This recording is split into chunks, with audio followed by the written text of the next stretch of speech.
What's up, everybody? Derek Anderson, the DA, and yep, we're back again with the old Disney soulless cash grab, this time in the form of Pinocchio, also the Little Mermaid. We're going to check that out in a little bit. But yeah, Pinocchio, as you can see, is getting absolutely, totally dog-walked on social media and Rotten Tomatoes as well. Also on IMDb, if I'm not mistaken. Let me check that out real quick. Yep, here we go. IMDb, a 5.1. Yeah, and you can see where the ratings are. You know, most people say it's well, actually, most people say it's a 6, then a 1. Is it getting review bombed, guys? Because of racism? You know, people don't like Tom Hanks as a little Italian man or whatever. Nah, I don't think that's what it's all about. I think this movie actually sucks. Everybody's pretty much saying it. You know, going back to Rotten Tomatoes over here, 39% audience score, 30% critic score. The critics and the audiences are in alignment. Let me actually check this out real quick. You know, I like to do this. All right, top critics 30%, or actually all critics 30%, top critics 17%. Yeah, so this is just complete trash. Nobody likes it. 39% by the audience. It's actually, you know, probably its shining star right there is the audience. Say thanks, audience. You know, the critics absolutely hate it. But yeah, I mean, you know, Disney has no business making these things, man. It's too big of a company, in my opinion, to keep just churning out more and more rehashed remakes that people aren't asking for, people aren't interested in seeing, and they're letting them know. Thank you, folks, for letting people know that, yeah, this trash ain't gonna work on this no more. Let's see, well-intentioned work that largely falls flat. It arrives just at another widget on Disney's Remake 'em All agenda, yep, whose pedigree offered the hope of something better. The verbal jokes for adults barely raise a smile, but Zemeckis remains visually. Robert Zemeckis made this movie? I had no idea, yeah. Oh my God, how the mighty have fallen. Man, Robert Zemeckis used to be, I don't know, you guys gotta, maybe some of you younger guys that are watching my videos, because I get a lot of, you know, cats in the 20s. Go watch some of the old, I mean, Back to the Future. Forrest Gump. You guys have probably watched his movies. What am I talking about? Who Framed Roger Rabbit? What else did he make? Romance in the Stone, one of the greatest action films of all time. Go back and watch those joints, man. That was Robert Zemeckis. I don't know who this guy is, but I mean, you know what? Like, as these guys get older, I noticed it with Spielberg too. It's just like they don't have that same edge to them no more. They just kind of fell off a little bit. Man, that's crazy. I didn't know Robert Zemeckis made this movie. The effect is an awkward fusion of fake and real that's strange to find any magic in between. Pinocchio, unfortunately, is no real boy at all. It's bad. But then again, like I keep saying, Disney doing these remakes is doing themselves no favors whatsoever. So let's check out The Little Mermaid.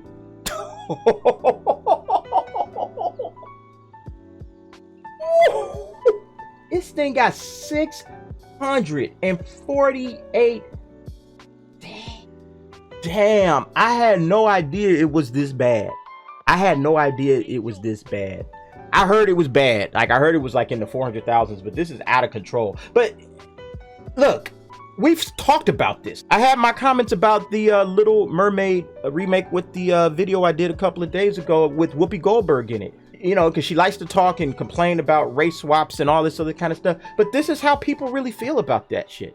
Like, nobody wants to see this movie. First of all, nobody needed a Little Mermaid movie. Nobody was asking for it. And look, #1 on trending. Yeah, I bet. Yeah, everybody's coming, rushing to this thing to downvote it. Sheesh. I mean, that's crazy, man. That is unbelievable. But you know what? Like, honestly, let's just be real about it. Like, this is the way Disney has always been. Like, Disney has always been mostly a studio whose biggest hits were adaptations, right? You know, like, they didn't, you know, write Pinocchio themselves. Like, they adapted Pinocchio, okay? They've adapted fairy tales, they've adapted fables, they've adapted short stories. That's what they used to do back in the day, right? You go back to Snow White and Beauty and the Beast and Cinderella and Little Mermaid, you know. They've always adapted everything that they've done. But now it's like they're just being even more, it's not that that was lazy, that was cool, but now they're just looking to adapt their own adaptations. Like, it's like, okay, why? What's going on here? And it's clear that it's just the money grab. You know, they're just looking for cheap, easy cash grabs at that point. This is just lazy right here, man. This is the worst part about this race swap stuff, is that it's just lazy and insulting. And I've talked about that as well. You know, And the reason that they're doing the Little Mermaid is because the Little Mermaid has a huge fan base and people are going to come rush on out to see this thing, you know, in May. Look, this May of 2023, I got a prediction right now. With this crap right here, with this going on right here, this 648, no. This thing may go to Disney Plus straight up, okay? It might go to Disney Plus because, like, who's going to come watch this thing? It's got 648,000 downvotes in one day. By the time we get to May, it's probably going to be in the, I don't even want to think about what it's going to be. And all the subsequent trailers that are going to come out. Yeah, this thing is going to Disney Plus. That's my prediction. Now, we'll find out if I'm right. The part where Sebastian says she's starting to believe and then Ariel stops all the bullets with her mind and sends chills down my I love these new trolls, man. These are awesome. And it's like everybody's trying to one up each other. Like, oh, no. I got the best one. Watch this. When Ariel said, "It's over, Ursula. I have the high ground." That made me cry a single tear. Phenomenal writing. I love the part where Ursula declares to everyone, the One Piece is real.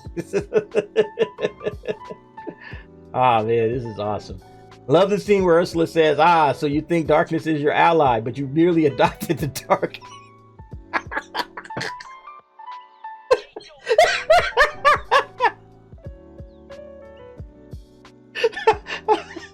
I was born in it, molded by it. I didn't see the light until I was already an octopus. By then, it was nothing to me but blind.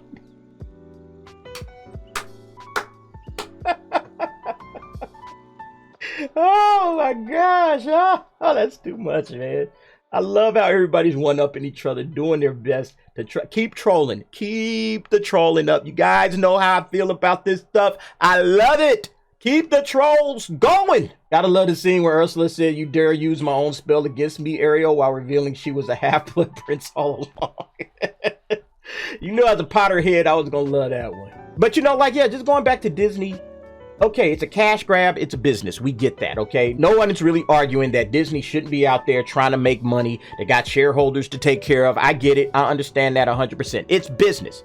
But the problem is, it's always been a business, right? It's always been a business. And you used to have to actually be creative in this business to make money. You actually had to be good at your job. You used to have to actually be good at telling stories, at writing dialogue, at being creative. Now you really just have to be good at cutting and pasting, copying and pasting from other stuff from other places. Again, just standing on the shoulders of other creatives, or in some cases, better creatives, co-opting their fan bases, you know, because, all right, man, we got this little popular character in Ariel. Let's go ahead and race swap her to a black chick, and then we'll give them the exact same story. How are people looking into this, buying into this? I have no idea. Like, but the thing about the race swapping, and I was reading this article from Screen Rant a couple of days ago where it says here, the Little Mermaid star reflects on the racist backlash to Ariel casting. She tells us like how she dealt with all of the criticism and how she remembers that she got so much positive support from her grandparents. And let me just read this real quick. This was about 3 weeks ago, but I think it's interesting. So it says here, it's important to have a strong support system around you. It's hard to carry the weight of the world on your own. And it was inspiring and a beautiful thing to hear my grandparents' words of encouragement telling me, you don't understand what this is doing for us, for our community, for all the little black and brown girls who are going to see themselves in you. What Ariel, being a person of color, would have done for me, how that would have changed my confidence, my belief in myself, everything. Things that seem so small to everyone else, it's so big to us. Now, there's so many problems with that statement. It's like, it's not even funny, you know? And again, it goes back to the whole, you know, seeing myself in some other character, in some fictional character. Oh, now that I can see myself in this fictional character, that means everything to me, you know? It changes my confidence and my belief in myself and everything. I want you guys to understand that these are the words of broken people. Okay, these are the words of very, very broken and shattered people who have no self-confidence in and of themselves. They need to see it in something else in order to feel confident in themselves. And kids have had to do that over the years. But there's a certain person that they used to look at to see that in themselves, and that was their parents, right?